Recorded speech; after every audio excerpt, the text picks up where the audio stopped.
이거는 진짜 예배학적으로도 참 놀라운 일입니다. 전 성도가 다 참여해서 이렇게 할 수 있다라는 건 그냥 제가 이제까지 수없이 많은 그 예배 참여하고 그 예배를 통하여서 이렇게 말씀을 은혜를 이렇게 받곤 했지만은 우리 프로쇼크마의 전 성도님들이 이렇게 다 그 자리에서 부활절 특송을 이렇게 하는 모습에서 아버지의 또 그 감동을 봅니다. 오늘 부활주일 설교는 요한복음 이 말씀에 따라서 이제 순서를 잡았는데요. 오늘 제목이 좀 특별합니다. 신으로 숭배해야 하나, 아니면 인격으로 그 하나님과 함께 살아야 하나, 이런 제목입니다. 요한복음 도대체 어떤 의도로 쓰여졌는지를 우리가 알아야 되겠죠. 요한복음이 쓰여진 의도는 우리는 뭐로 파악하고 있습니까? 영주주의와의 싸움이라고 우리는 파악하고 있잖아요. 도대체 영주주의의 싸움이 뭐냐 이거죠. 근데 영주주의의 싸움이 뭐냐? 우리는 이렇게 생각합니다.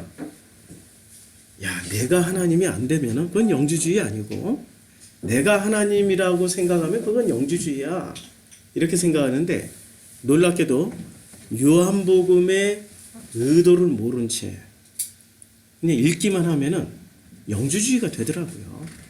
너희도 신들이 되리라, 뭐 이런 식으로 너희들을 신들이라고 하지 않았느냐, 이런 구절들을 다 찾아가지고 스스로 신이 되어버려요, 요한복음을 읽고 나면. 그래서 요한복음이 어떤 의도로 쓰여졌는지를 우리가 알아야 되는 거죠. 우리가 태초에 대한 이 오해가 있습니다. 요한복음 첫 시작은 태초에 말씀이 있었으니 이 말씀이 하나님과 함께. 이 태초에라는 단어에 대해서 오해가 있어요. 번역을 정말 제대로 했냐 이거죠. 번역을 제대로 했을까? 태초에라는 단어가 헬라어로는 아르케라고 되어 있단 말이에요. 이 아르케가 과연 태초에라고 번역할 수 있는 단어인가? 를 생각을 해봐야 돼요. 왜냐하면 이 태초에라는 단어 첫 시작부터 제대로 오해를 하지 않고 제대로 이해를 하면은 우리는 어디로 가게 되어 있냐면은 신으로 숭배 안 하고 인격으로 함께 살아가야 되는 하나님으로 우리는 알게 된단 말이에요. 이 태초에라는 단어를 만약에 이 태초에라는 단어를 번역할 때 신성성을 부여하면 어떤 일이 벌어질까요? 신성을 엄청나게 부여를 해요. 굉장히 신성하게 부여하는 방법 중에 하나가 뭐냐면은 이게 전통적으로 헬라식 사고방식이에요. 헬라식, 헬라가 뭔지 아시죠? 그리스식. 지금부터 3000년 전부터 지금까지 이 땅을 지배하고 있던 철학, 신학, 모든 것의 그 핵심 키워드 헬라식. 헬라식은 어떻게 이해를 하고 있냐면요. 이 그릭이라고 그러죠. 그리스식은 어떤 식으로 이해하고 있냐면 이 태초에라는 단어를 이렇게 이해하고 있습니다. 뭔가가 이렇게 있어요. 근데 뭐부터 있냐면 아무것도 없는 nothing으로부터. 그러니까 무로부터 유가 생겨나는 것. 이것을 태초에라고 이해를 하고 있어요. 아무것도 없는데 이렇게 뭔가가 생겨났다. 이걸 태초, 이걸 창조라고 이해를 하고 있으면 우리는 창조주 하나님 하면은 하는 순간 제일 먼저 친근함이 들어갑니까? 아니면은 엄청나게 놀라운 경외심이 먼저 들어갑니까? 경외심부터 들어가죠. 이 경외심부터 들어가는 것은 왜 경외심부터 가지게 만들까요? 이 헬라식 사고구조는 이게 그리스식 사고구조예요. 원래 유대인들의 사고구조가 아니었습니다. 우리 셈족의 사고구조는 아니에요. 셈족의 사고구조는 없는 데서 있는 것을 만들어내는 구조가 아니라 원래 다 있어. 그런데 혼돈하고 땅이 혼돈하고 흑암이 깊은 곳에 있는 곳에 질서를 부여한 거예요. 순서를 부여해 준 거예요. 이게 우리 셈족의 사고방식이에요. 야벳 쪽의 사고방식은 뭔가를 권위를 부여해 줘야 돼요. 권위를 부여해서 아무것도 없는 것에서 있는 것을 만들어내면 우리는 어디로 갑니까? 숭배로 갑니까? 친밀함으로 갑니까? 당연히 숭배로 가게 돼 있어요. 숭배로 가게 돼 있어요. 권위를 부여하니까 숭배로 가게 돼 있죠. 숭배하면은 뭐 하게 돼요?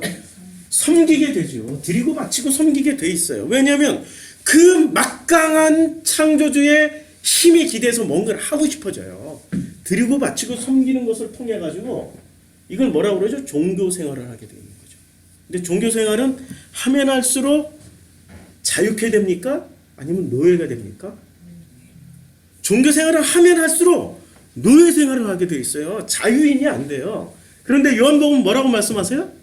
요한복음 한가운데 8장 32절에 진리를 알지니 진리가 너희를 자유케 하리라고 그랬어요. 자유인이 되는 건데 종교 생활을 하면 할수록 자유인이 안 된다고요. 자유인이 안 되니까 노예는 반드시 인류사에 보면은 노예는 반드시 하는 게 있습니다. 노예는 인류사 전체를 통틀어서 보면 노예는 반드시 무엇을 합니까? 혁명을 일으켜요. 혁명을 일으켜요. 노예가 뒤집어 엎어가지고 노예가 주인 되는 세상을 만들어요. 안 그러던가요? 아니 인류사는 이렇게 돼 있다니까요. 인류사의 모든 역사를 통틀어서 보여주는 건 노예는 반드시 뒤집어 엎거나 탈출을 해서 노예를 벗어나려고 그래요. 너무 힘드니까. 고통스러우니까. 그렇죠? 벗어나면 뭐가 돼요? 노예가 벗어나면 주인 되는 거죠. 그렇죠? 노예 생활을 하던 종교 생활을 통해서 노예 생활을 하는 인간들은 반드시 어떻게 하게 돼 있어요? 뒤집어서 뭐를 해요? 스스로 신이 되어요. 그럼 영주주의가 되는 거죠. 영주주의가 되는 거죠. 태초에라는 단어에 아무것도 없는 것에서 창조된 어떤 유라고 하면은 권위가 부여되고 그 권위는 반드시 숭배를 하게 되어 있습니다. 강력한 권위는 숭배하게 되어 있어요. 인류의 종교심은 반드시 숭배하게 되어 있거든요. 그 숭배를 통해서 드리고 바치고 섬기는 종교 생활을 하게 되고 그러한 나들이 지치고 지칠 대로 지치면은 어떻게 됩니까? 뒤집어 엎어서 스스로 신이 돼요. 그리고 요한복음의 태초라는 단어를 어떻게 해석하느냐에 따라서 우리는 종교로 요한복음을 읽을 수가 있고요. 아니면은 이 태초라는 단어를 친밀한 어떤 인격적인 관계로 해석을 하게 되면 인격적인 관계예요. 그럼 함께 사는 존재가 돼요. 누가요? 하나님을 어떤 권위로 해석하면 끝까지 하나님이 되는데 이 친밀한 인격적인 관계로 해석을 하면 하나님이 뭐가 되죠? 아버지가 되죠. 그래서 복음서에 아버지라는 단어가 230여 회 나오는데 요한복음에만 161회가 나와요. 빼기 하면은 몇 번 나와요? 9번, 4번, 7번, 아니 6번, 69번. 내가 산수 잘하는지 모르겠다. 한 70여 회만 나머지 마태, 마가, 누가에 나오고요. 161회가 요한복음에 나온다니까요. 무슨 얘기입니까 이거는? 요한복음은 하나님에 대해서 권위를 부여하는 성경이 아니고 인격적인 관계로 친밀한 아버지와 아들과의 관계로 소개를 하고 있는 성경이라는 거죠. 이걸 읽어내지 않고 요한복음 처음에 시작을 태초라는 시작을 무에서 유로 시작하는 이런 태초로 시작을 하면은 요한복음을 본래의 의도, 요한복음이 쓰여졌던 본래의 의도대로 해석을 할 수 있겠습니까? 절대 안 됩니다. 절대 안 돼. 그리고 실제로 이 태초라고 쓰여졌던 이 아르케나 그 다음에 창세기 1장에 태초라고 나오죠. 태초라고 번역했던 베레시트라는 단어나 이게 정말 태초라는 단어일까? 우리가 생각하는 나띵에서 무에서 유를 만들어내는 그런 단어일까? 우리 심각하게 한번 살펴봐야 돼요. 심각하게. 만약에 이게 정말로 태초, 우리가 알고 있는 태초라면, 없는 것에서 있는 것을 만들어내는 단어라면 우리는 두말할 것 없이 종교생활로 들어가면 되는 겁니다. 종교생활로 들어가 버리면 돼요. 그러면 종교생활로 들어가 버리면 아니 우리 기독교하고 이슬람하고 불교하고 힌두교하고 조로아스트교하고 아니 한마디로 말해서 저 무당 잡것들하고 뭐가 달라? 똑같다니까요? 차이점이 있어야 될 거 아니에요, 기독교가. 복음은 차이점이 있어야 되는 거란 말이에요. 그렇죠? 그래서 이 성경을 최초로 누가 번역을 했어요? 셈족이 번역했습니까? 아니면 야벳 쪽이 번역했습니까? 셈족이 아니고요. 야벳. 이 야벳은 전부 누구의 후예예요? 무엇을 붙잡은 사람들이죠? 헬레니즘을 붙잡은 사람들이에요.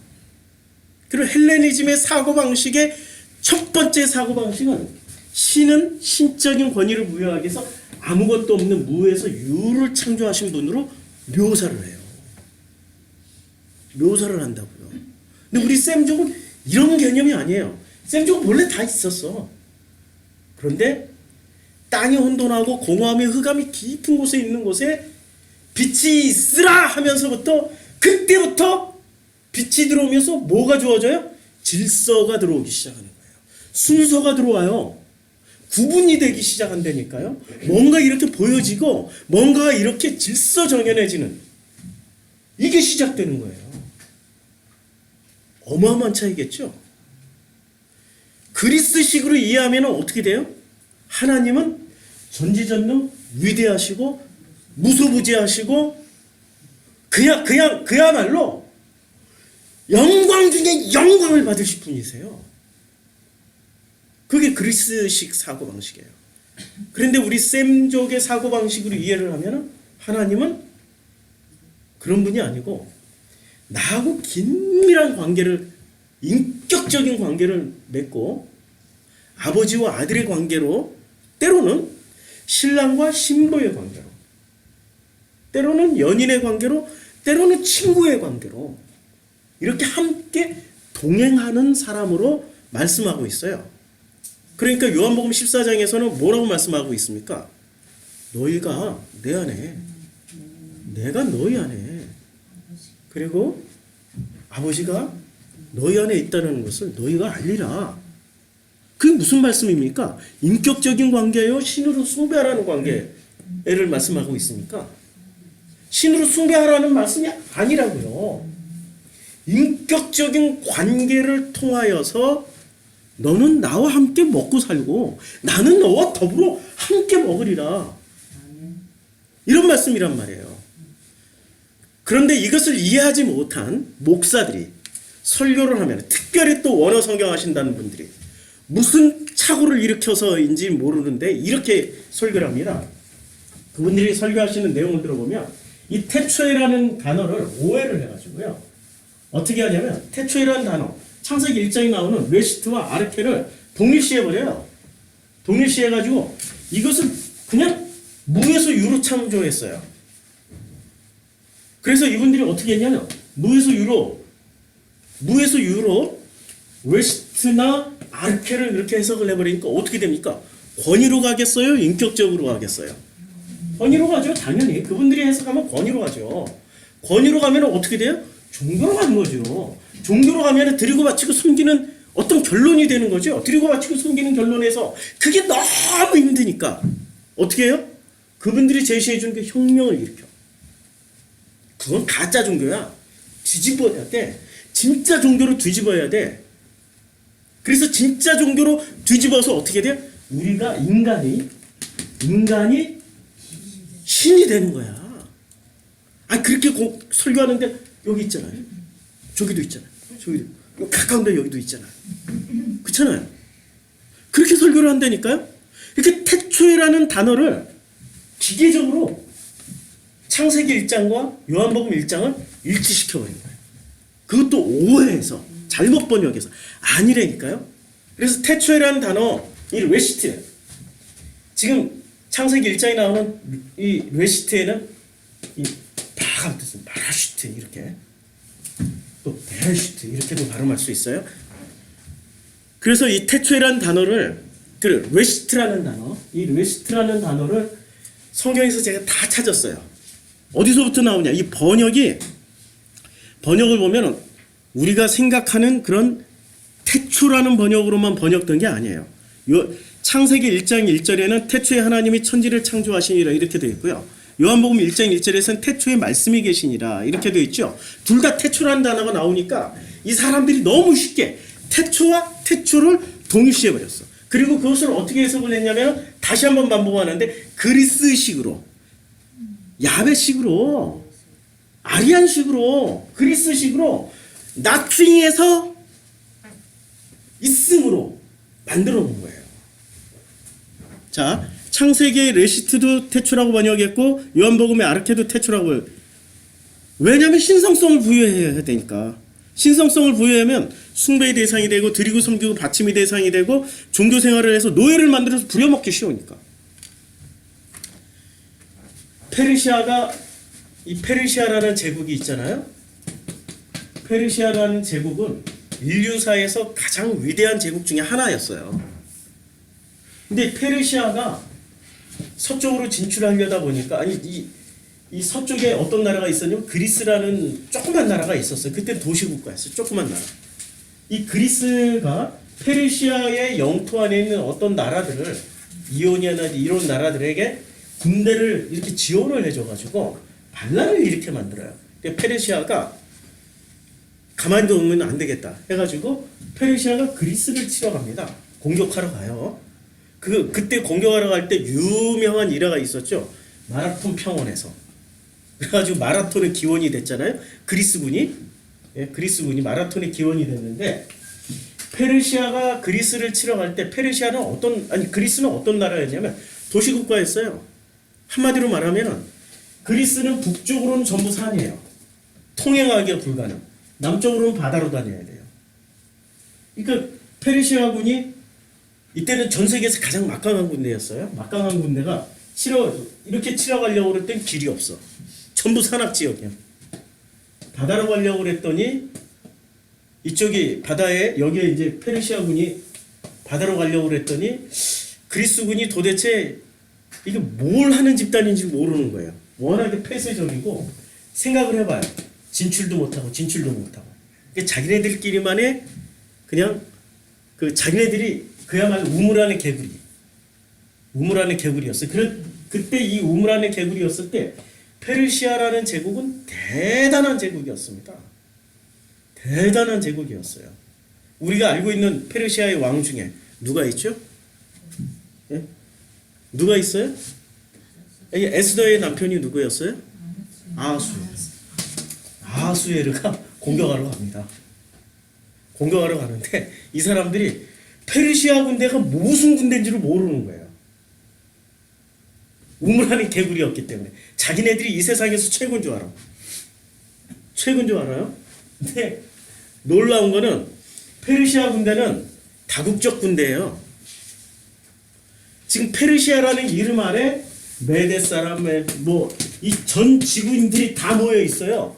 페르시아 군대가 얼마나 민주화된 군대인 줄 아세요? 이게 이집트군에게는 음식을 이집트식으로 해줘요.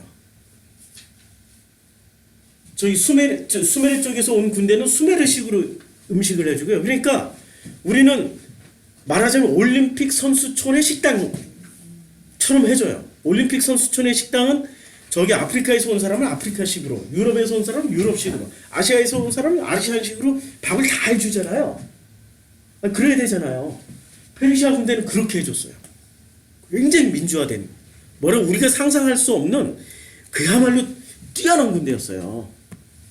그리고 전 지구인들이 다 모였기 때문에 이렇게 말을 하면은 대화가 됩니까? 이 사람은 북쪽 말 쓰고 이 사람은 남쪽 말 쓰고 이집트 말 쓰고 심지어는 어느 나라 군대까지 갔어요? 유대인들까지. 그러니까 말을 통일시키기 위해서 페르시아어가 굉장히 어려웠어요. 아니 어려워요. 지금도 어려워. 이란에서 쓰고 있는 파르시라고 그러는데 파르시가 굉장히 어려워요. 그러니까 어려우니까 전체 백성들을 위해서 가장 쉬운 말, 페르시아어보다 더 쉬운 말을 공용어로 써요. 지금 전 세계가 영어를 공용어로 쓰는 것처럼 무슨 말을 쓰냐? 아람어를 공용어로 써요. 그래서 바벨론 포로로 갔던 사람들이 아람어를 배워가지고 와서 그 후로 아람어를 씁니다. 히브리어를 안 쓰고 70년 동안 아람어를 배워가지고 아람어를 써요. 그럼 군대가 이렇게 들어갔어요. 그럼 이 군대가 이길까요? 그리스 군대가 이길까요? 한번 물어봅시다. 숫자가 엄청 많아. 다국적 군대야. 민주화가 돼 있어. 근데 여기는 우물 안의 개구리야. 세계관이 어떤 세계관이에요? 여기는 이 군대 자체도 처음에는 혼돈이에요. 여러 족속이 모여 있고 여러 개의 문화와 습관이 모여 있어. 그러면 이 군대가 처음에 모였을 때는 당나라 군대였어요. 왜 당나라 군대인지 아시죠? 당나라 군대. 우리는 단일 민족이기 때문에 모이면 대화가 되고 다 통일이 돼. 일순간에 돌격하면 돌격하고 후퇴하면 후퇴가 돼. 근데 당나라 군대는 돌격하면은 못 알아듣는다니까. 중국어로 했다가 옆에 이 베트남어로 했다가 저 위에 무슨 족이죠? 그 백인 얼굴을 한 우르무치 쪽에서 살고 있는 그쪽에 뭐 그쪽 언어로 했다가 그러니까 서로 대화가 안 되니까 당나라 군대가 되는 거예요. 네. 당나라 군대가. 그러니까 페르시아 군대가 모이면 제일 먼저 뭐부터 해야 됩니까? 질서부터 부여해야 돼. 그리고 모든 그 통신 수단, 대화 수단을 다 통일시켜야 돼.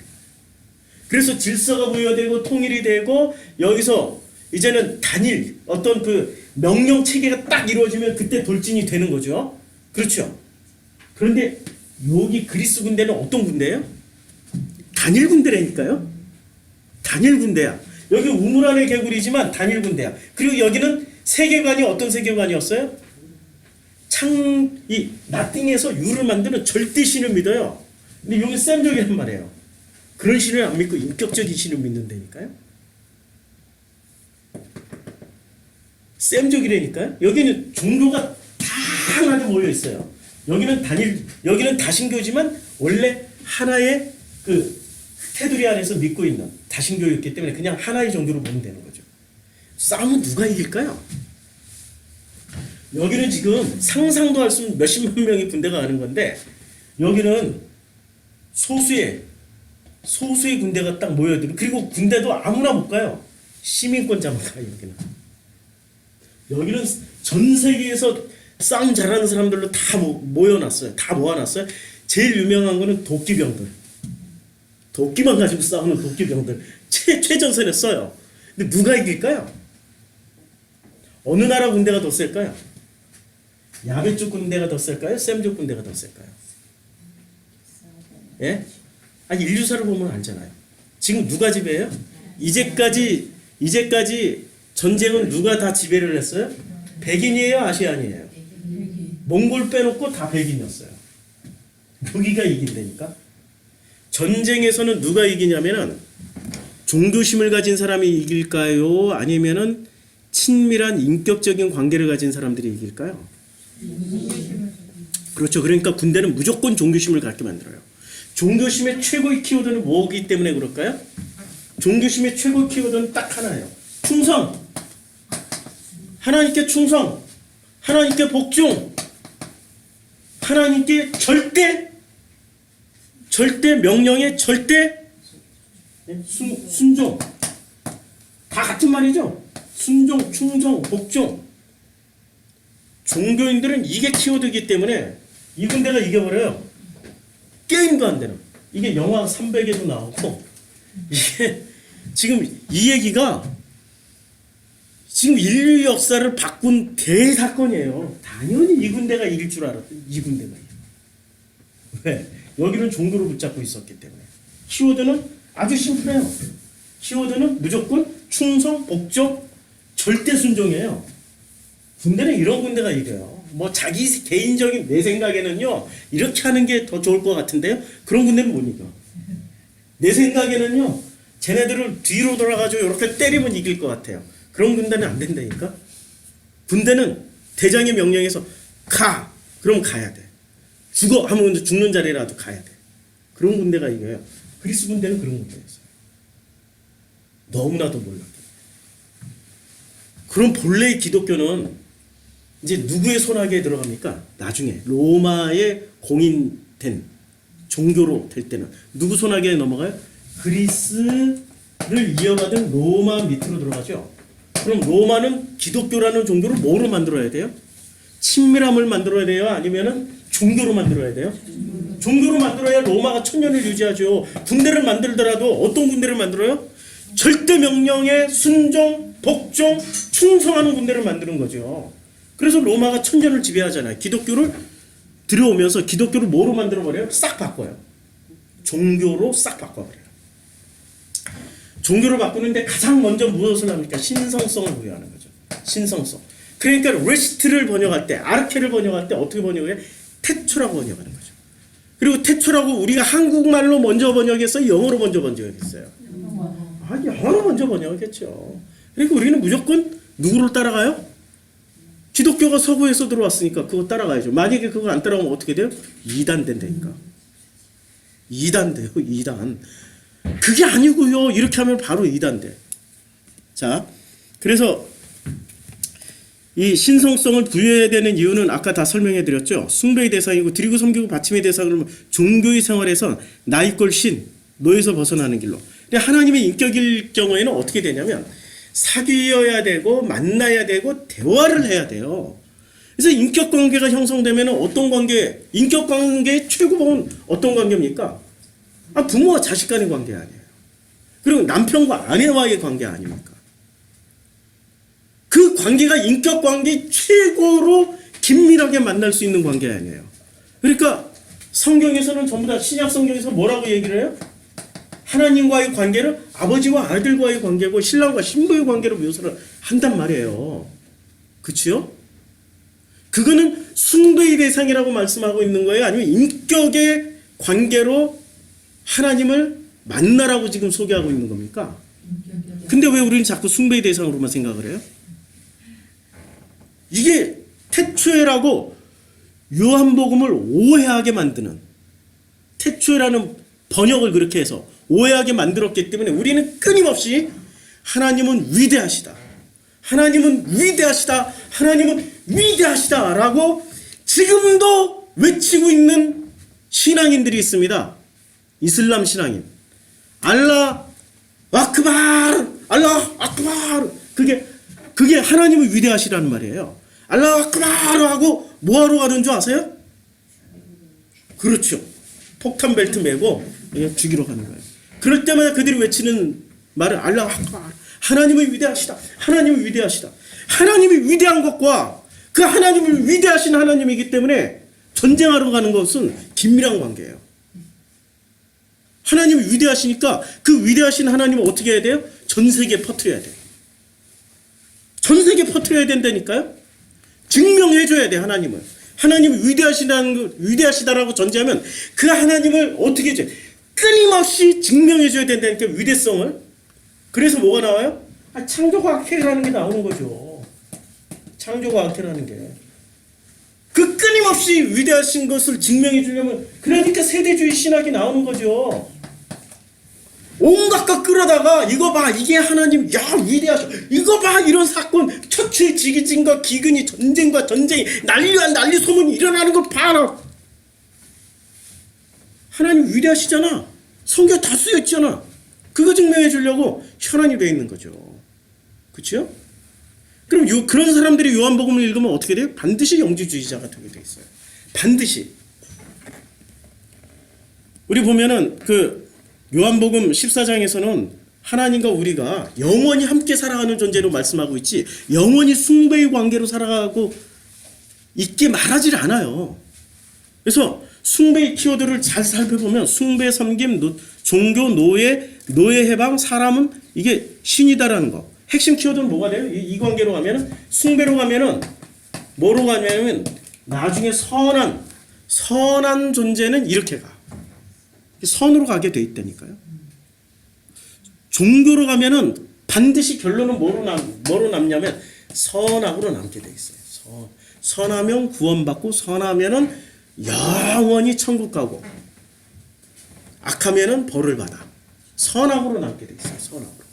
그런데 인격적인 만남으로 가게 되면 어떻게 됩니까? 하나님을 인격으로 만나면 나눔의 대상이요, 사랑의 관계요, 사랑하는 사이로서 남게 되는 거죠. 그러니까 우리는 사랑받기에 충분해. 누구한테? 아버지이신 그 하나님한테, 혹은 신랑이신 그 하나님한테. 사랑은. 그래서 키워드는 뭐로 남아요? 인격적인 관계로 가면 사랑으로 남는다니까. 성경에는 이 두 가지가 공존해요. 선악과 사랑이. 우리는 어디로 가야 돼요? 요한복음을 읽고 나면?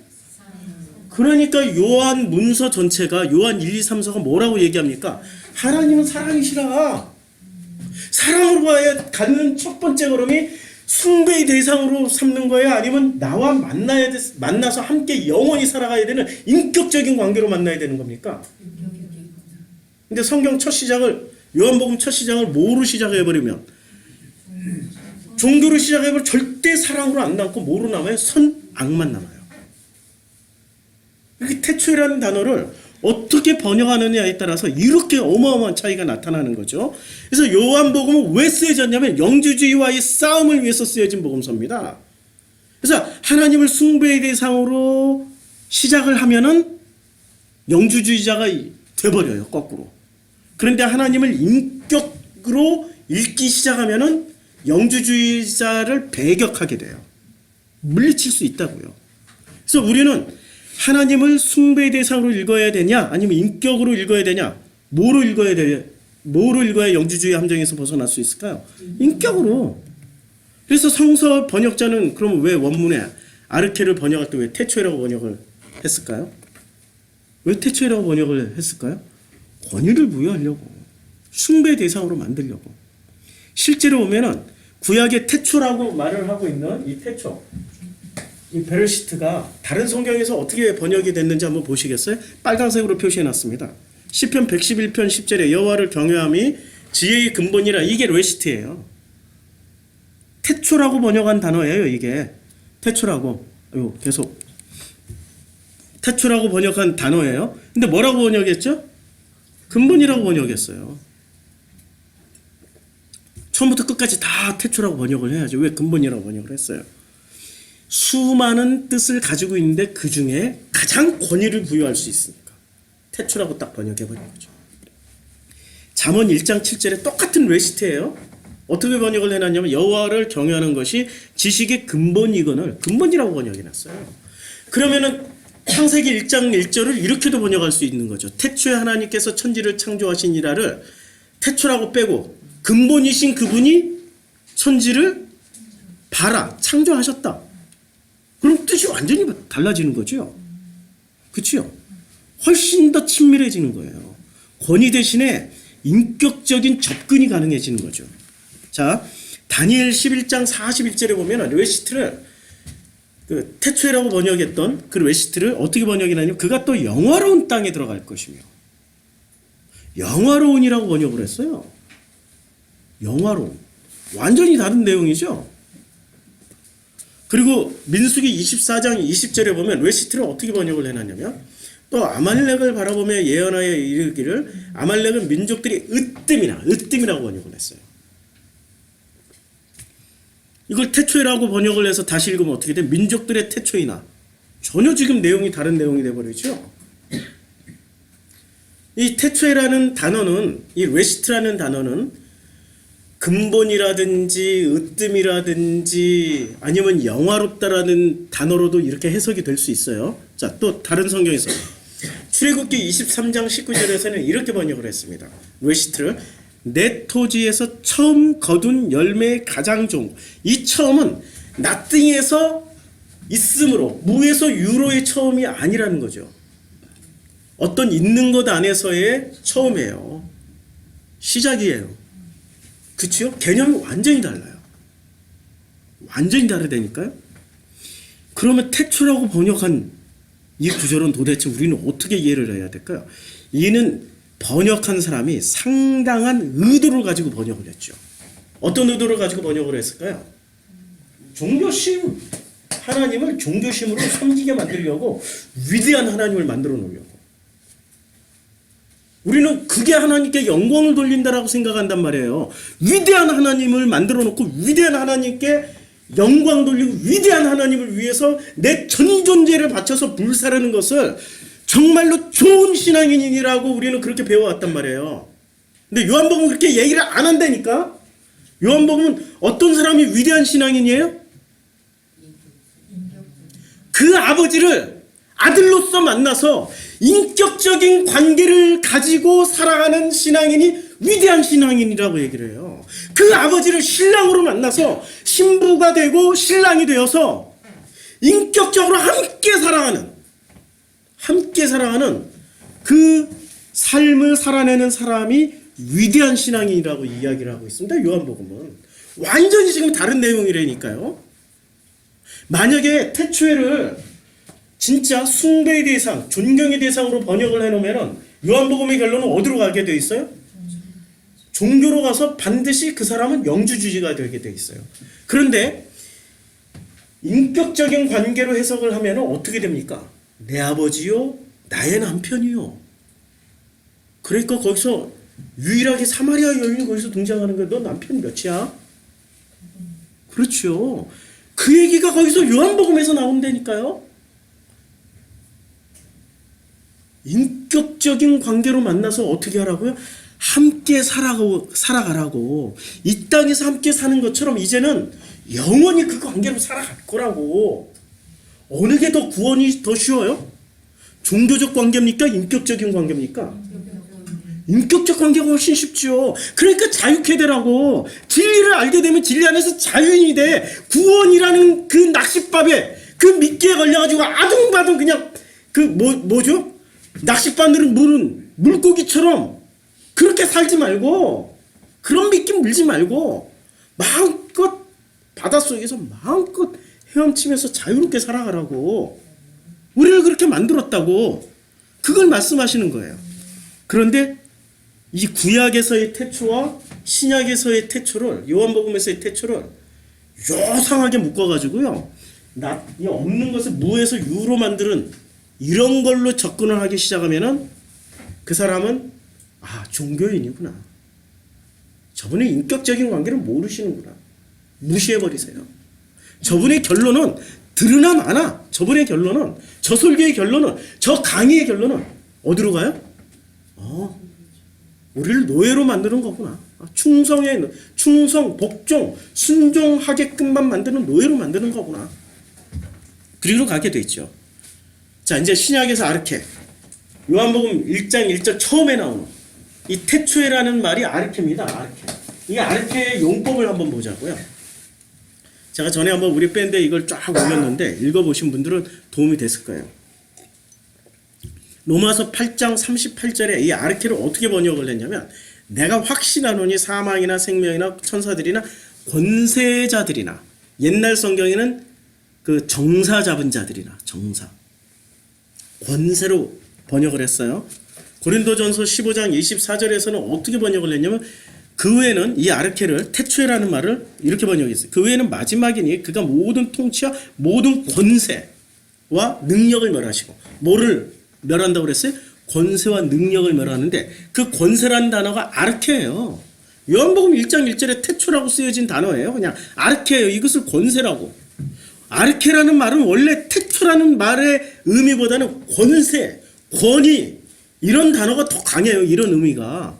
그 중에 하나를 태초라고 딱 번역한 거예요. 그러면 요한복음 1장 1절을 태초에 말씀이 있었으니 이 말씀이 하나님과 함께 계셨다. 이것을 권세라고 바꿔서, 태초에 말씀이 있었으니가 아니라 권세 안에, 이게 아르케라고 돼 있어요. 권세 안에 말씀이 있었으니. 이거 완전히 달라지죠. 그 권세는 어떤 권세예요? 아버지의 권세죠. 그럼 그 아버지의 그 안에 인격적인 관계로 하나가 되면 어떻게 돼요? 그 권세와 내가 어떻게 돼요? 하나가 된다고. 얼마나 심플해. 얼마나 심플해. 근데 그렇게 번역은 안 한다니까요. 왜? 인간들은 신을 자꾸 높여놓고 위대하다고 해야 장사가 되니까. 뭘 자꾸 팔아먹고 교회 사이즈를 키울 수 있으니까 순종하는 인간, 복종하는 인간, 절대 충성하는 인간들을 만들어낼 수 있으니까. 그렇죠? 에베소서 1장 21절도 이렇게 번역했어요. 아르케를 모든 통치와 권세와 능력과 주권과. 그러니까 바울은 아르케를 철저하게 어떻게 썼어요? 권세라고 다 써버렸어요. 바울은 헬라어의 귀재란 말이에요. 로마 시민권자니까. 그리고 헬라 철학에 능통했던 사람이기 때문에 이 바울은 아르케라는 용법을 정확하게 알고 있었던 사람이었어요. 그러니까 바울이 썼던 아르케는 거의 대부분 권세라고 번역을 해버렸어요. 권세라고 썼어요. 골로새서 1장 18절 아르케를 이렇게 썼어요. 그는 몸인 교회와 머리시라 그가 근본이시오. 이거는 아까 베르시트하고 같죠. 근본. 지혜와 지식의 근본이라고 그랬잖아요. 근원이라고. 근본이시오. 그러니까 아르케를 근본이라고 번역을 했어요. 그러면 태초에 말씀이 있었으니 이 말씀은 하나님과 계셨다를 근본으로. 근본 안에 말씀이 있었으니 이 말씀은 하나님과 함께 계셨다. 말 되죠? 말 된단 말이에요. 그럼 어느 게 더 인격적이에요? 태초가 인격적이에요? 근본이 인격적이에요? 아니면 그 권세가 인격적이에요?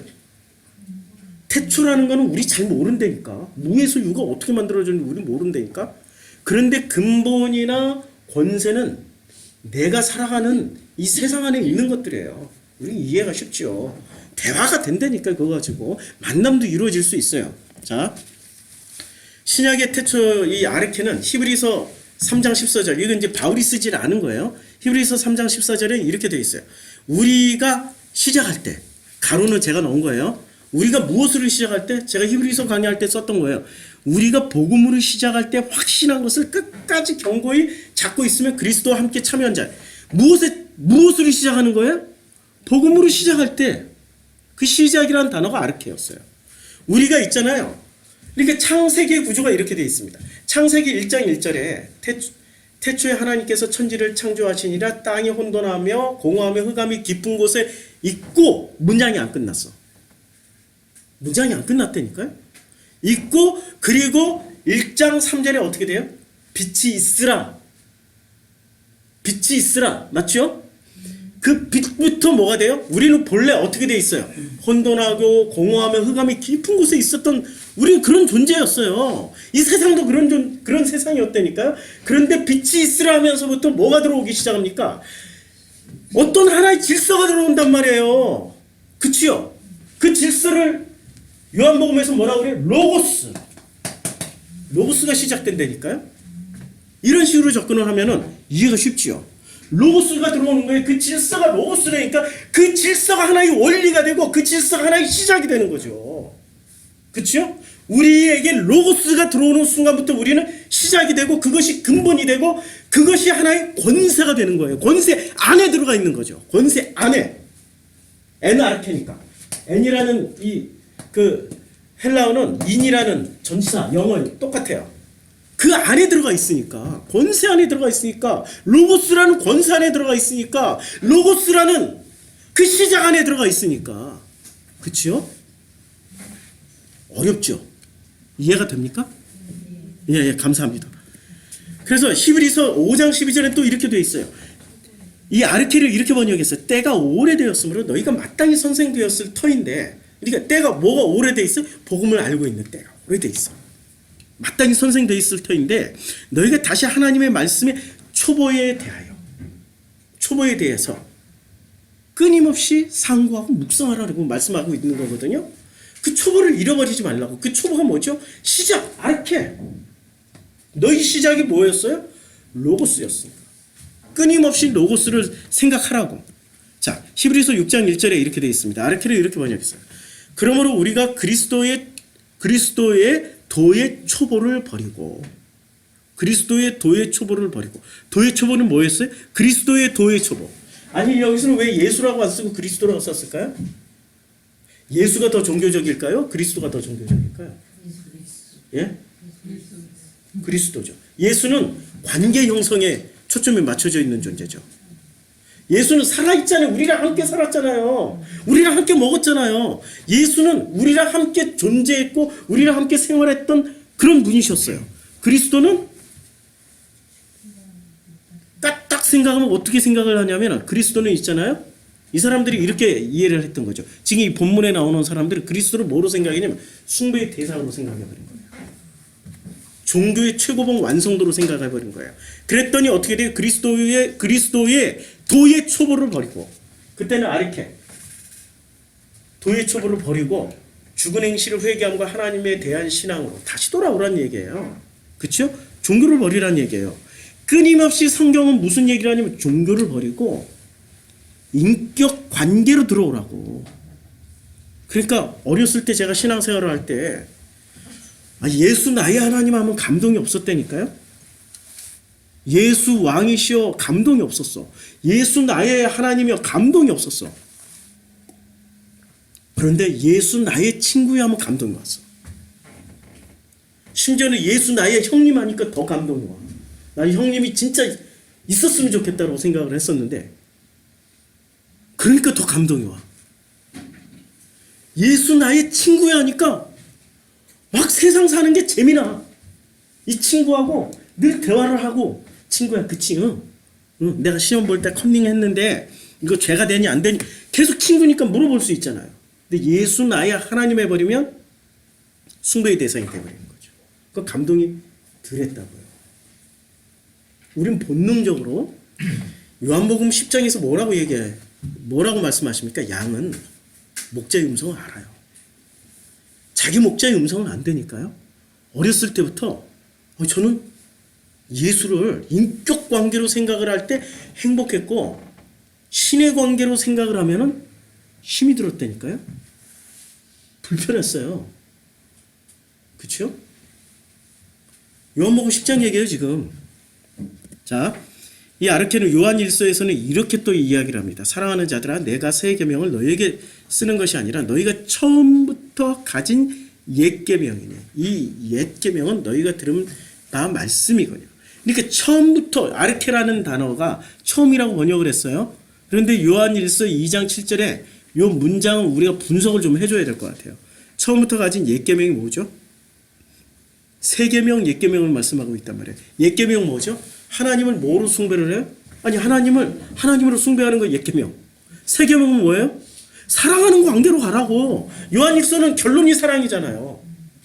새 계명은 사랑하는 관계로 가라고. 숭배하지 말고 사랑으로 가라고. 이게 새 계명. 심플하죠? 요한일서 2장 24절 너희는 처음부터 들은 것을 너희 안에 거하게 하라. 처음부터 들은 게 뭐였어요? 사랑하는 관계라고. 처음부터 이걸 들었는데 누가 바꿔버렸어요? 자신들이 좀 더 하나님께 잘 보여서 뭔가를 쟁취해내려고 바꿔버린다니까. 종교의 숭배의 대상으로 바꿔버려요. 그걸 우상숭배라고 그러는 거죠. 이 첫 10계명의 첫 번째, 두 번째, 세 번째 계명 다 어긴다고 말씀하고 있는 거죠. 요한일서 3장 11절 우리는 서로 사랑할지니 이는 너희가 처음부터 들은 소식. 우리가 처음부터 들은 소식은 뭐예요? 무조건 사랑이야. 그런데 그 사랑은 숭배할 때 사랑이 생겨요? 아니라니까. 인격적인 관계가 형성되었을 때 사랑이라는 관계가 시작되는 거예요. 그럼 요한복음, 요한문서잖아요. 이게 요한일서는 요한이 쓴 거란 말이에요. 그럼 요한복음의 목적은 뭐예요? 숭배 대상으로 읽으라는 얘기입니까? 아니면 인격적인 관계로 읽으라는 얘기입니까? 그럼 결론은 어디로 가요? 사랑하는 관계로 가는 거죠. 사랑하는 관계로. 사랑하는 관계로 가게 되는 게 요한복음의 목적이에요. 자, 요한이서도 마찬가지야. 부녀여, 내가 이제 내게 구하노니 서로 사랑하자.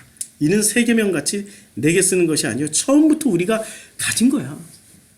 그러면 이 복음은 요한 1서 2서에서 처음부터 그러면 이 사람들은 처음에 누구한테 배웠어요? 요한은? 누구한테 배웠어요? 유대교에서 배웠어요? 예수에게 배웠어요?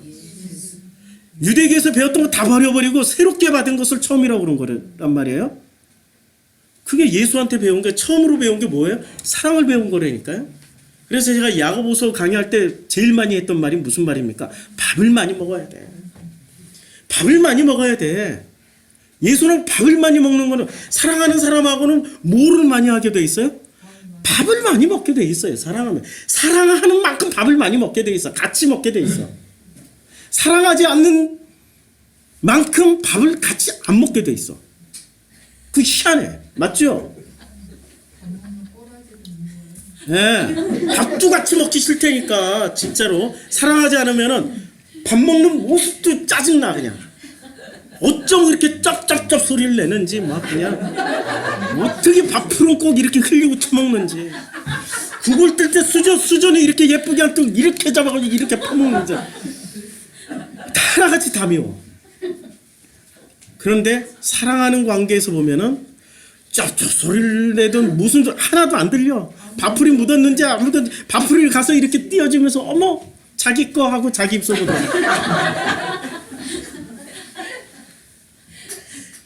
사랑하면은 흠이 안 보인다니까요. 그냥 덮어지게 되고 품어지게 돼 있어요. 제가 우리 진우를 가슴에 묻었단 말이에요. 근데 진우는 내가 아버지와 아들과의 관계라는 의무적으로 당연한 걸로만 알고 있었지. 진우와 내가 그 긴밀하게 사랑을 나눴던 시간이 정말로 인격적으로 아버지와 아들이 진짜 친해지고 사랑하면은 아버지와 아들로 갈까요? 친구로 갈까요? 그러니까 요한복음에서는 나사로한테 뭐라고 그랬어요? 친구라고 울면서 주님이 말씀하시잖아요. 요한복음 처음부터 끝까지 전부 무슨 얘기를 해요? 친구 관계. 진짜 사랑하면 친구 관계가 되는 거죠. 요한복음 잘 읽어보시라고요. 이번 한 주간은 요한복음 읽을 때 뭐로 읽어요? 신비주의. 그러니까 숭배의 대상은 누가 숭배의 대상의 핵심 키워드는 뭐냐? 신비예요, 신비. 신비를 다 빼고 읽어야 돼요. 신비가 들어가면 종교로 가게 돼 있고요. 신비를 빼고 사랑만 넣으면 복음으로 가게 돼 있어요. 그러니까 진우와 나와 그 관계가 정말로 이 땅에서 사랑을 많이 나누고 갔으면은 내 속에 진우 생각할 때마다 애통함이 있겠습니까? 별로 없죠. 근데 사랑을 많이 못 나누고 간 거예요. 생각만 하면 너무 막 미안하고 애통하고 죽을 것 같아. 그만큼 사랑을 더 엄청난 사랑을 배워가면 배워갈수록 이거는 줄어들까요? 더 커질까요? 애통함이 역설적으로 커진다니까요. 애통함이 커지는 만큼 어떻게 돼요? 이 사랑 없음으로 내 가슴을 치는데 가슴을 치는 만큼 놀랍게도 사랑이 또 그만큼 생기더라고요. 진우가 떠나기 전에는 제가 생각해도 어떤 면에 있어서는 좀 칼 같은 게 굉장히 많았어요. 확 잘라버리고 잊어버리고 기억에서 지워버리고. 근데 진우를 가슴에 묻고 나니까 내가 바뀌더라고요. 요만한 관계 하나도 소홀하지가 않게 되더라고요. 요만한 관계 하나에도 그냥 속상해하고 안타까워하고 더 올인하게 돼버리더라고요. 아, 거꾸로 그렇구나. 애통하는 만큼 나도 모르게 품이 넓어지고 있네. 품이 넓어지고. 요한복음을 이해하는 가장 큰 첫걸음이 진우의 죽음이에요. 누구는 잔인한 인간들은 꼭 죽음을 또 딴지 걸고 넘어가. 마음이 없는 거지. 아버지의 마음이 없는 거지. 신약의 아르케라는 단어가 유다서에서는 이렇게 번역이 됩니다. 유다서 1장 6절에서는 또 자기 지위를 지키지 아니하고 지위, 권위 이런 거, 포지션. 그러니까 아르케라는 단어가 태초라고 번역한 게 그렇게 많지 않아요. 그렇죠? 그런데 요한복음이나 창세기나 이걸 굳이 태초로 번역을 해버렸어. 의도가 있는 거죠. 어떤 의도가 보이죠? 종교, 신비를 집어넣어가지고 종교화하려는 의도죠. 성경 전체를 신비를 집어넣으면 성경 전체는 하나님을 있잖아요. 인격적으로 만나지 못하게 돼 있어요. 하나님을 뭐로 만나요? 그냥 신으로만 만난다니까요. 위대한 신으로 만나다 보면 위대한 신을 연구하는 사람들은 신적인 권위만 가지면 만사의 형통, 소원, 성취 다 해결되니까 반드시 어디로 가게 돼 있어요? 자기도 신이 되고 싶어요. 안 그래요? 당연히 그렇게 가게 돼 있죠. 그러니까 요한복음 다 읽었더니 영주주의자가 됐더라. 지금 결론 아니에요, 그게. 결론이잖아요. 요한복음 읽고 영주주의자 안 된 인간들이 어디 있어? 요한복음 설교하고 영주주의자 안 된 분들이 어디 있어?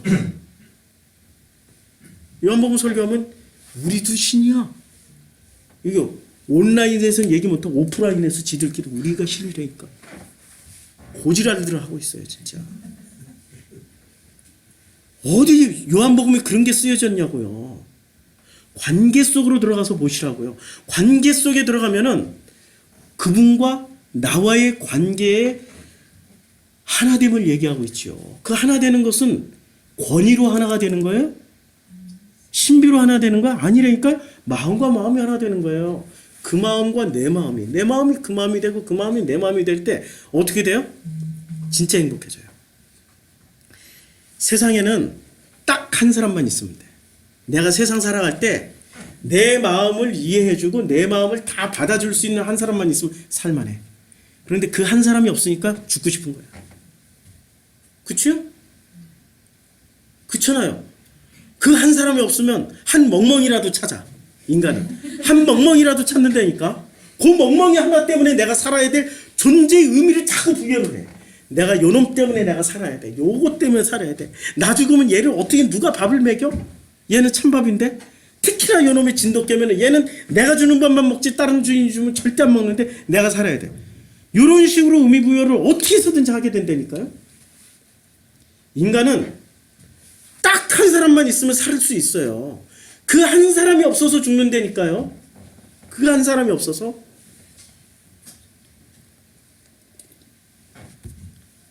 그런데 그 한 사람이 어떻게 만들어집니까? 어떻게 만들어져요? 처음엔 남과 남으로 만나요. 그런데 남과 남끼리 만나서 살아가다 보니까 애를 낳고 그 애가 아파서 울 때 밤새 이놈의 인간은 코만 골고 잔다고 막 그러고 하다가 이놈의 인간은 내가 애를 낳을 땐 나 코빼기도 안 비치는 인간이 나중에 이놈이 군대 갈 때 보니까 이 아버지가 자기는 군대를 경험했거든. 얼마나 힘든지 알거든. 그러니까 평생 무뚝뚝하던 그놈이 말이야. 아들 군대 간다고 눈물 한 방울 뚝 비칠 때. 그때 20년 동안 있었던 그 모든 게 싹 녹아가지고 요놈도 인간이네 하고 친해지기 시작하잖아요. 남자는 자기가 체험한 것만 안 되니까요. 체험 안 한 영역은 몰라. 배 아파서 엄마가 배 아파서 난 거지 마누라가 배 아파서 난 거지 자기가 배 아파서 난 게 아니기 때문에 몰라. 이놈이 커가지고 아빠 할 때부터 요거 재밌네? 요때부터 관계 형성이 되는 거지. 아버지들은 되게 그래요. 태어나자마자 관계 형성 안 된다니까요. 아빠하고 따라다니고 아빠 흉내내고 아빠 이게 뭐가 좋아 너무 그래도 또 싫어하고 가끔 그럴 때 그리고 말을 잘 들을 때 아빠들은 좋아해요. 그렇잖아요? 그렇게 살아냈던 그 사람들이 그 살아내는 그 삶 가운데서 뭐가 형성되는 겁니까? 공감대가 만들어지고 마음이 통하는 걸 경험하고 그러다 보니까 그 속에서 소중한 게 느껴지고 나중에 깨닫는 거야. 이런 게 사랑이었구나. 이런 게 사랑이었구나. 그 사랑이 자기 삶 속에서 그 관계 속에서 발견되어지고 체험되어질 때 나는 살만한 가치가 있어. 그래 살 수 있어. 그때부터 소망이 생기는 거예요. 산 소망이. 그 소망이 생겨나면서 그때부터 행복해지기 시작하는 거죠. 그 관계가 없으면 무슨 행복이 시작됩니까? 그냥 의무로만 살아가는 거지. 목적 성취, 소원 성취하는 것이 자기의 삶의 어떤 목적이 되어버리는 거죠. 진짜 삶은요, 목적 성취, 소원 성취하는 데서 이루어지는 게 아니라 진짜 행복은 누군가의 관계 속에서 저 사람은 나 없이는 못 살 사람이야. 그거 하나 깨달으면 행복해진다니까요. 나 없으면 저 사람은 죽을 것 같아. 그게 시작되는 거라니까요. 그쵸? 나와 아버지의 관계는 그때부터 시작하는 거예요. 그리고 그걸 어디서 누리게 돼요? 나와 아버지와의 관계, 나와 신랑과의 관계, 삶 속에서 누리게 되는 거죠. 너무 삶이 밋밋해. 그러면 애 하나 낳아보면 알아. 애를 낳는 순간부터 밋밋한 건 사라져. 두 사람은 두 사람끼리 못 살고 두 사람은 얘를 위해서 살아야 돼. 낳아보라니까요. 정말로 그분하고 신랑 신부입니까? 그러면 이렇게 애기 하나 데리고 오세요. 애기 하나 데리고 와서 관리를 한번 해보시라고. 얼마나 이 아이를 통해서 신앙생활이 우리 프로쇼크마 이거 좀 지루해져요? 한 명만 데려와 보세요. 새로운 거 하나 데려와가지고 온 에너지를 다 쏟아보세요. 밋밋하지가 않은 프로쇼크마의 생활에. 구약의 레시트나 신약의 태초라고 번역을 했던 아르케를 태초라고 번역하는 것은 존귀나 으뜸이나 근본이나 첫것이나 처음이나 권세나 영화로운 걸로 번역을 하는 것과는 엄청난 차이가 생겨요. 그래서 구약의 레시트를 신약의 태초의 그 아르케를 태초라고 번역을 하면은 하나님에 대한 신성성 부여가 가능해집니다. 글씨가 잘 보이나요? 이게? 노란색이? 네. 그래서 신성성 부여가 되니까 전능자, 능력자, 창조주, 위대한 존재로만 우리는 인식을 하게 돼요. 그때부터 종교생활이 시작되는 거죠. 복음은 종교생활이 아니라니까요. 복음은 종교생활이 아니라 살아가는 관계로 그냥 살아가는 거예요. 구약의 레시트나 신약의 태초나 이 신약의 태초 아르케나 존귀, 으뜸, 근본, 첫것, 처음, 권세, 영화로운 것들로 번역을 하면은 신성성 부여 대신에 인격적인 관계가 형성이 돼요. 그러면 인격적인 관계를 형성하게 되면 어떻게 되죠? 복음으로 살아가게 되는 거죠. 그런데 요한복음을 번역하는 학자들은 신성성 부여를 통해 가지고 기독교가 종교로 세팅되는데 지대한 역할을 했어요. 그래가지고 그 덕에 태초라고 번역한 덕분에 창세기나 요한복음이나 이 아르케나 레시트를 태초라고 번역한 덕분에 기독교는 대단한 세력이 됐어요. 지금 지구상에서 가장 큰 종교가 되어버렸어요. 대단한 세력이 되었고 큰 힘이 될 수 있었죠. 그런데 대단한 세력이 됐고 큰 힘이 됐어. 그것과 내 삶은 무슨 관계가 있는데? 대단한 세력과 큰 힘이 됐다고 내가 구원받아? 안 된다니까요.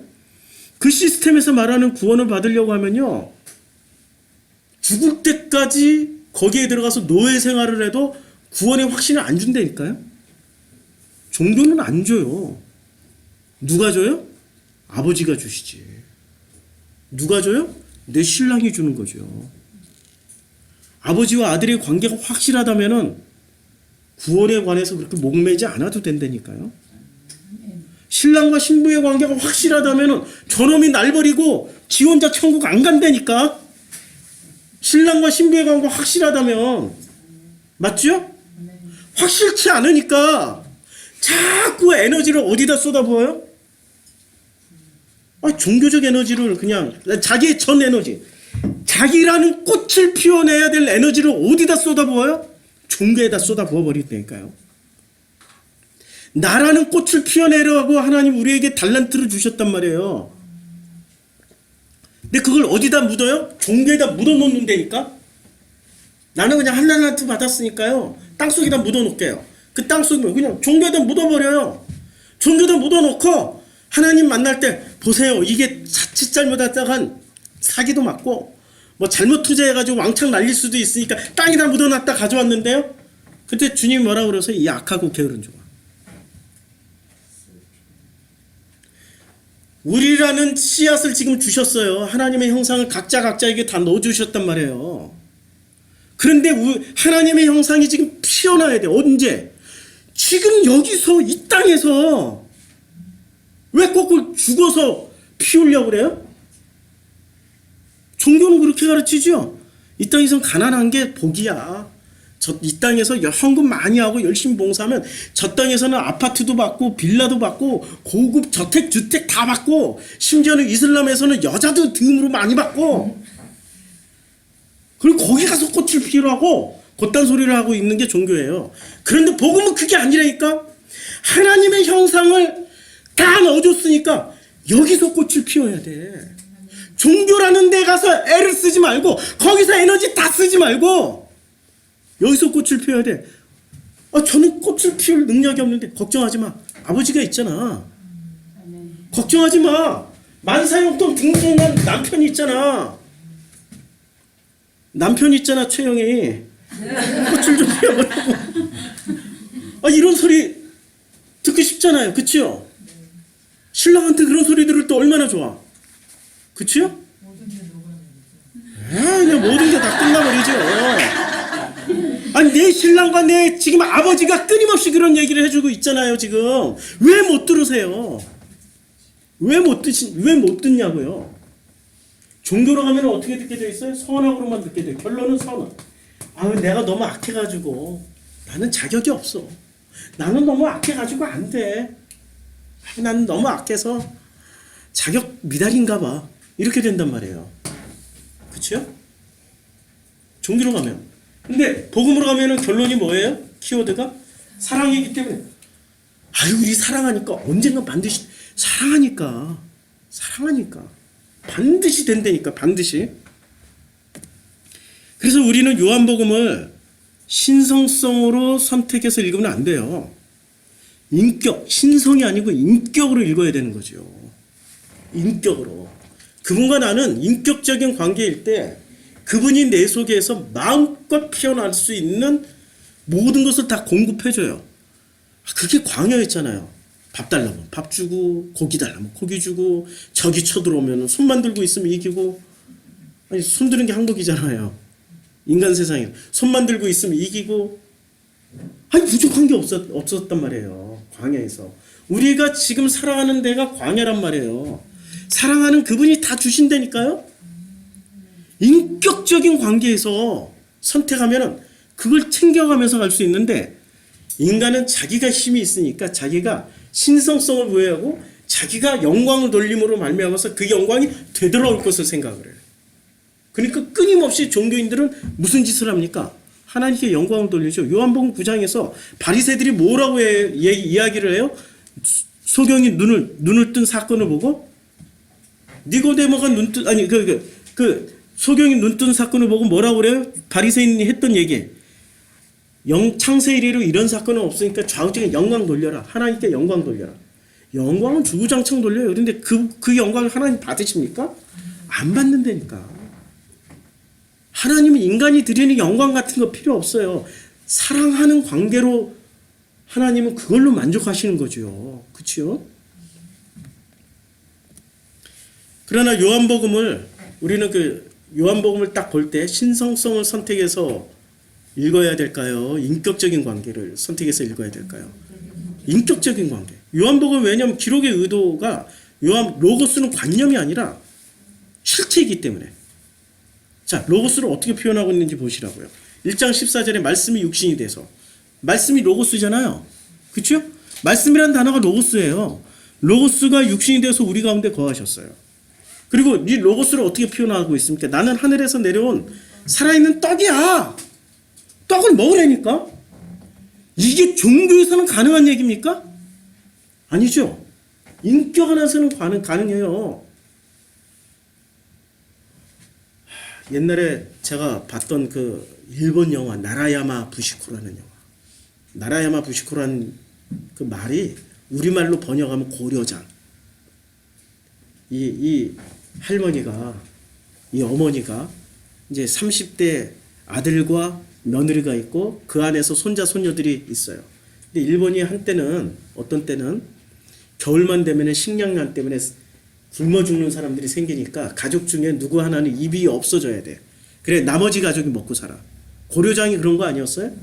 그러니까 이 할머니가 자기 자기 아들과 며느리와 이 손자 손녀를 위해서 어떻게 해야 되냐면 자기가 죽어야 되는데 너무 건강한 거야. 건강의 표시가 어디 있어요? 치아. 치아가 너무 건강하니까 뭐 밥도 씹어먹고 다 씹어먹는 거야. 그러니까 자기가 너무 건강하니까 이 아들이 고려장을 안 시키려고 그래. 이 어머니가 어떻게 한 줄 아세요? 자기가 너무 건강하니까 밥도 많이 먹고 그러다 보니까 이 아들이 버릴 생각을 못하니까 아들 내외 손자 손녀들을 살리기 위해서 자기가 남모르게 아무도 없는 데 가가지고 돌로 자기 이빨을 깨요. 그리고 아들한테 가. 아, 이빨이 이렇게 됐다. 이제 버릴 때가 왔다. 좀 버려다오. 근데 아들이 못 버려. 그런 엄마의 이빨 깨는 모습을 보고 너무 그 사랑을 알니까 못 버려. 그러니까 엄마가 그다음 제발 좀 버려다오 하니까 못 버리잖아요. 엄마가 있잖아요. 나중에 이빨을 그냥 완전히 다 깨버려요. 이 쪼가리 남아있는 것까지. 스스로 병이 들어버려요. 그러니까 병이 들죠. 못 먹으니까. 그러면서 갈 때 이제 죽음의 자리, 까마귀가 있는 죽음의 자리로 산 몇 개를 넘어서 지게에 실려서 가는 거예요. 그때 이 엄마가 그 아들에게 이제 이빨이 다 없죠. 이제 발음이 불분명하잖아요. 아무 소리 안 하고 가요. 아들도 아무 소리를 안 하고 가. 딱 거기에 3일치 물과 식량만 놔두고 가. 근데 이 엄마가 그걸 또 못 먹잖아요. 근데 죽을 때 웃으면서 죽어요. 요한복음 있잖아요. 우리 아버지가 아들을 죽인 걸까요? 아버지가 죽은 걸까요? 누구를 살리기 위해서? 누구를 꽃 피우게 하기 위해서? 그 아들이 누구예요? 나라는 존재를 꽃 피우게 하기 위해서. 꽃을 피우시라고요. 요한복음을 앞으로 99번 남았어 읽는 동안에 어떻게 꽃을 피워내는지를 읽어보시라고요. 우리 아버지가 그 꽃을 피우게 하기 위해서 우리 속에 있는 그 하나님의 형상을 피어나게 하기 위해서 당신이 어떻게 우리를 섬기는지를 읽어보시라고요. 신성성을 빼고 종교심 다 빼고 읽어보시라고요. 그래서 주님이 이렇게 말씀하고 있어요. 나는 떡이야. 그게 로고스라니까. 요한복음 20장 27절에서 도마에게 이르시되 내 손가락을 이리 내밀어서 내 손을 보고 내 손을 내밀어 내 옆구리에 넣어봐. 나는 실체라니까. 그 실체가 뭐죠? 살아있음의 실체는 살아가는 삶이란 말이에요. 확인해보라고. 그래서 요한복음 6장에서는 전부 다 이렇게 얘기합니다. 요한복음 6장 53절, 54절, 55절, 56절에 이렇게 얘기를 해요. 예수께서 이르시되 내가 진실로 진실로 너희에게 이르노니 인자의 살을 먹지 아니하고 인자의 피를 마시지 아니하면 너희 속에는 뭐가 없어요? 우리는 누구의 살과 누구의 피를 먹고 이 땅에서 꽃을 피워내는 거죠? 아버지의 살과 피. 그게 로고스라니까요. 그 로고스를 먹어야 비로소 꽃을 피워낼 수 있어. 생명을 피워낼 수 있어요. 그런데 먹으라고 주는데 먹을 수 있어요? 종교인들은 못 먹어요. 종교인들은 못 먹는다니까요. 감히 나 같은 존재가 어떻게. 그런데 그 아들은 갖다 버릴 수 있다니까. 엄마를 갖다 버릴 수밖에 없다니까. 왜? 엄마의 의도를 아니까. 안 그러면 엄마가 너무너무 슬퍼하니까. 이게 지금 역이기 때문에 역으로 생각해야 되기 때문에 우리가 이해하기 좀 어려워서 그러는데 이 관계가 그 관계에 지금 54절에 이렇게 말씀하고 있죠. 내 살을 먹고 내 피를 마시는 자는 영생을 가졌고. 살과 피는 어디서 필요해요? 죽고 난 다음에? 필요 없다니까요. 언제 필요해? 내가 살아가는 이 순간 다 필요한 것들이란 말이에요. 삶의 현장을 살아내라는 거예요. 살아내면은 마지막 날에 내가 그를 다시 살리리니. 살려주시잖아요. 그게 부활이란 말이에요. 종교에 쩌들어 있고 세속에 쩌들어서 이미 주눅 들어가지고 나 같은 게 어떻게 꽃을 피워? 나 같은 게 어떻게 해? 나 같은 게 어떻게 해? 아유, 이렇게 사는 것도 지겨워 죽겠어. 빨리 뒤졌으면 좋겠어. 그런 분들을 보면은 너무 안타까워. 자기라는 울타리 안에 갇혀가지고 안 나오려고 그래. 세상이 너무 무서우니까. 세상이 너무 무서우니까 세상에 나가면은 패배할 것 같으니까. 자존심 세고 자기가 지기 싫어하니까 아예 안 나가. 아예 그냥 있는 거 가지고 이렇게 있는 거 가지고 그거 먹고 거기에 사는 것을 자기 인생 전부라고 알아. 그거는 종교인이고 진짜 복음은 그 살과 피를 먹으면서 나가야 된다니까요. 그 살과 피를 누가 주셔 지금? 아버지가 뭐로 주셔요? 로고스로 주세요.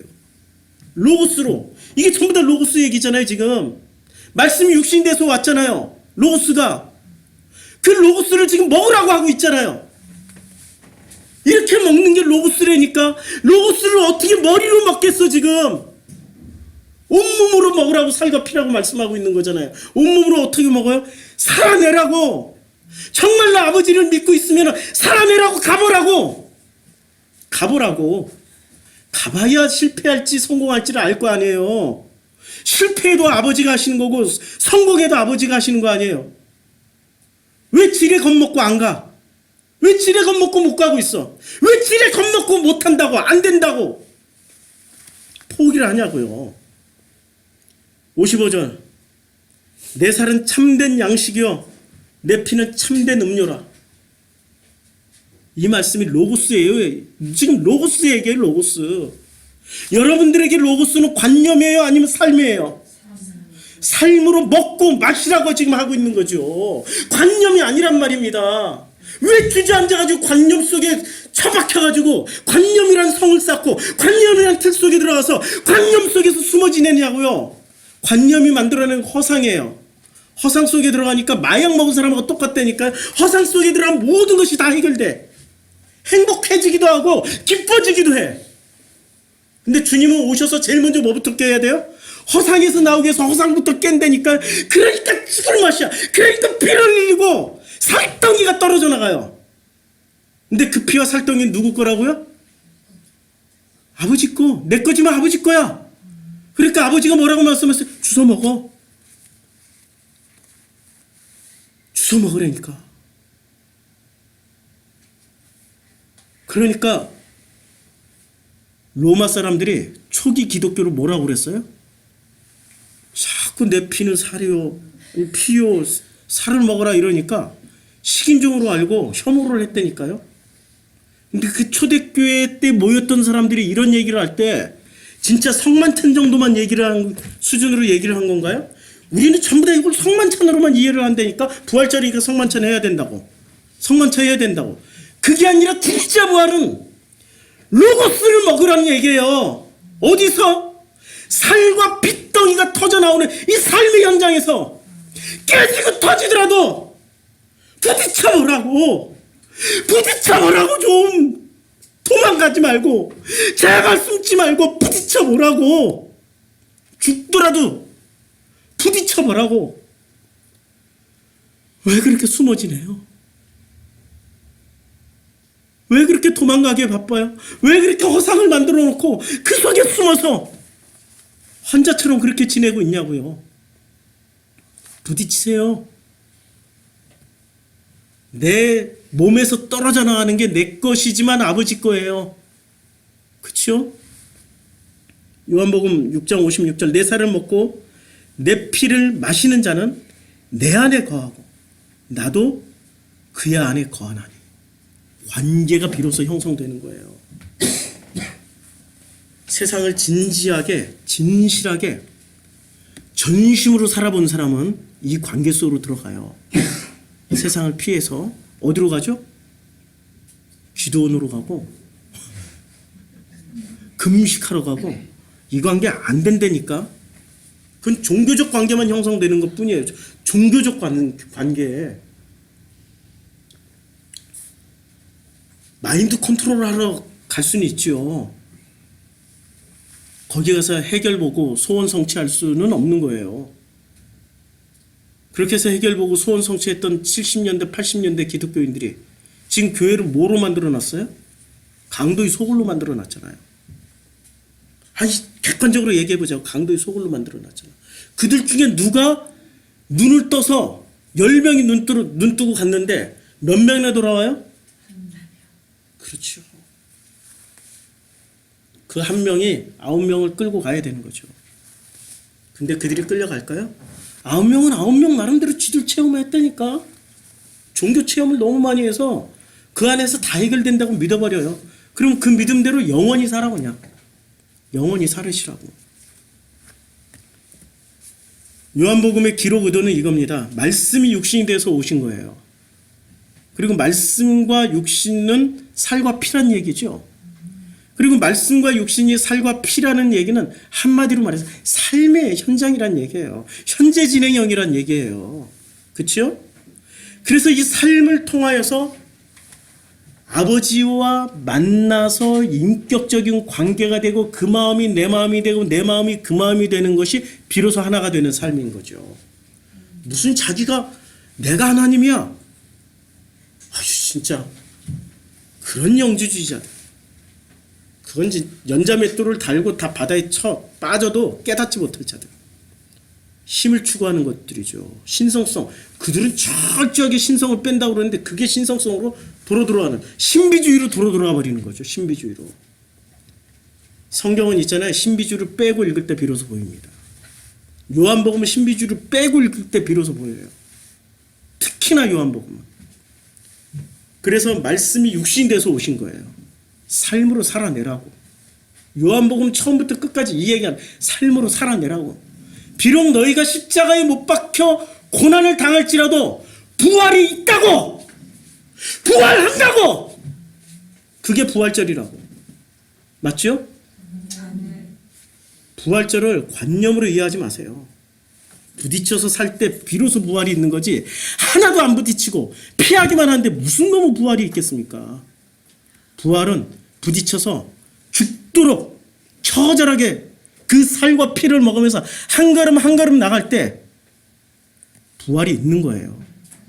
피해놓고 기도 속에서 무슨 관념 속에서 부활이 있다고. 절대 그런 부활은 없습니다.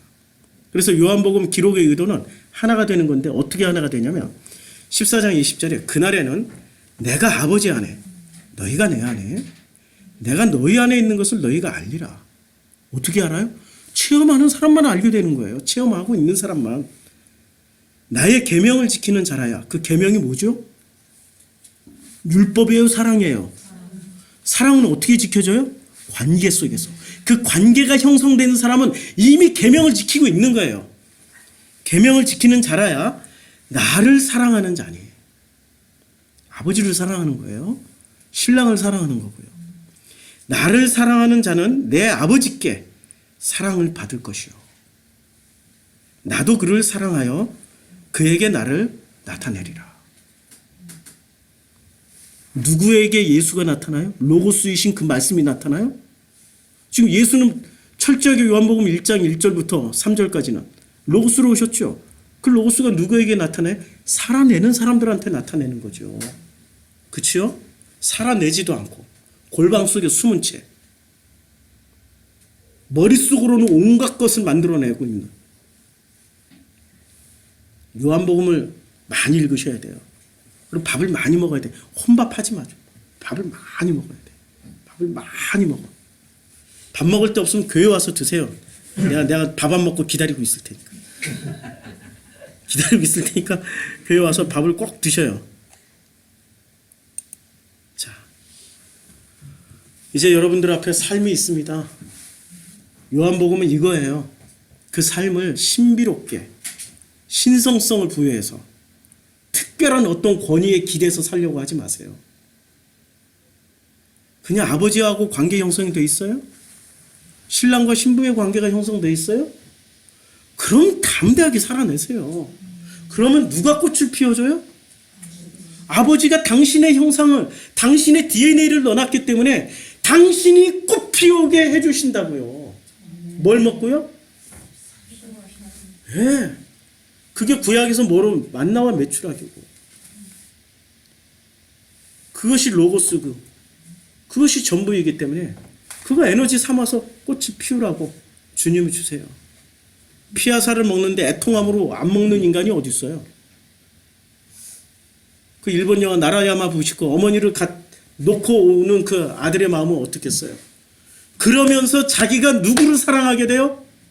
나중에 자기가 60쯤 됐을 때, 노인이 됐을 때 자기 자녀를 위해서 또 어떻게 하게 돼요? 자기가 또 자기 이빨 깨는 거지. 그걸 잔인하다고 그럴 사람이 누가 있어요? 자식 살리기 위해서 자기가 죽는 건데. 너희들 꼭 필요하고 내가 먼저 갈게. 예수님이 하신 말씀, 요한복음에 하신 말씀 그거 아니에요? 내가 먼저 갈게. 그치요? 내가 먼저 갈게. 그리고 너희들은 내 살과 피를 먹고 살아나. 살아내. 그게 요한복음의 메시지입니다.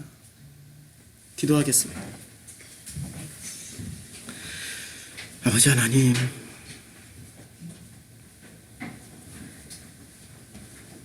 참 우리는 머리로만 사는 사람을 최고라고 생각했죠. 관념으로만 사는 것을 최고라고 생각했죠. 이제 관념 내려놓고 살과 피가 튀는 이 세상 속으로 나의 아버지가 진짜 나의 아버지고 나와 함께 살고 있는 그분이 진짜 나의 신랑이요 나의 전부이기 때문에 가강하고 담대하게 들어갑니다. 정말 꽃을 피울 수 있을까? 이 나이에 꽃을 피워낼 수 있을까? 이 정도 능력밖에 안 되는데 꽃을 피울 수 있을까? 걱정하지 말고 들어갈 수 있도록 주님 예수님에게 부어주셨던 그 놀라운 성령의 은혜를 세례받고 올라오실 때 받으셨던 그 성령의 은혜를 우리들에게도 한없이 부어주시옵소서. 요한복음에서는 약속했습니다. 예수가 말씀하셨던 너희가 나보다 더 크고 위대한 일을 할 것이다. 성령이 부어주셔서 정말 그 말씀의 성령이 로고스의 성령이 살과 육으로 피로 우리들에게 부어져서 그거 먹고 이제 꽃을 피워낼 수 있도록 축복하여 주시옵소서. 예수님의 이름으로 기도드렸습니다. 아멘.